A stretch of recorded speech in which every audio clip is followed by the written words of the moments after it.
Hi frugal friends, welcome to your daily dose of frugality. My name's Kim and you're here at the YouTube channel Is Fire For Me.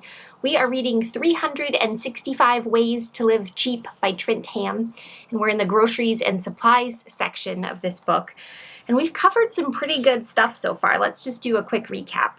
Don't eat out as often. Go grocery shopping once a week at most. Eat before you go grocery shopping. Plan your meals using the grocery store flyer. Make a grocery list before you go. Get comfortable with cooking. Avoid frozen and prepackaged meals. Make recipes with inexpensive base ingredients. Start a garden. Learn to love leftovers. Buy staples in bulk. Freeze extra staple foods. Cook in advance and freeze complete meals. Prepare extra batches of other meals. Master the art of the slow cooker and cut down on coffee, soft drinks, and bottled water. Today's tip is to look into joining a community-supported agriculture group. A community-supported agriculture group is a system in which a number of customers who use lots of fresh produce get together to financially support a farmer to grow vegetables and fruits for them. You can think of it as a large number of households getting together to mutually hire a fruit and vegetable gardener. The typical cost of a CSA is $300 to $500 a share for 18 to 20 weeks. And the food produced for a share is enough to handle the vegetables and fruit needs for 2 people. In other words, you pay roughly $20 a week in advance to get fresh produce delivered to you each week for most of the summer and early fall. If your diet is already heavy in fresh produce, a CSA effectively functions as bulk buying of vegetables.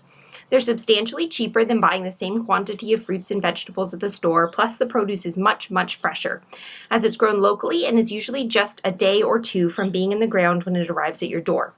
If you eat a lot of fresh produce, a CSA can be a tremendous bargain. I think in addition to their explanation here about a CSA, I think it's really important that you not only eat a bunch of fruits and vegetables, but that you're okay eating any kind of fruit and vegetable as it comes into season, and that you'll work your menu that you make for the week around that. I know a lot of times recipes that we use will call for different types of fruits and vegetables, and sometimes they're in season, sometimes they aren't. But with this, when you get a CSA, you get, typically just a box of whatever's in season. And so, in early spring, you might end up eating a lot of spinach and lettuce and like little microgreens and things of that nature. And then as you progress more into summer and fall, you might get more squash and corn and just things that I'm telling you, all of like the things that you would eat here in the Pacific Northwest, but whatever's in season. So you really need to kind of be okay with getting your box, looking at it, and then creating meals around that, as opposed to already having a meal plan in mind and then trying to incorporate these vegetables. I think if a CSA fits into your lifestyle and it's something that you would enjoy and that you would like to do, it is a wonderful way of supporting a local farmer and decreasing the amount of waste that it takes to transport fruits and vegetables to you. I mean, they're not being hauled on giant trucks from other countries or other parts of this country. They're just coming literally from somewhere, usually within, a 20-mile radius of your home. So I think CSAs are a wonderful option. It's not something that Jesse and I have explored because he's not huge into eating vegetables. And so I think it would be an awful lot of produce for just myself to consume. There is this other thing that's really cool. It's called, I think it's called like ugly fruits or imperfect fruits or something, but I just started seeing that kind of pop up and they would table information about their product at farmers markets and things.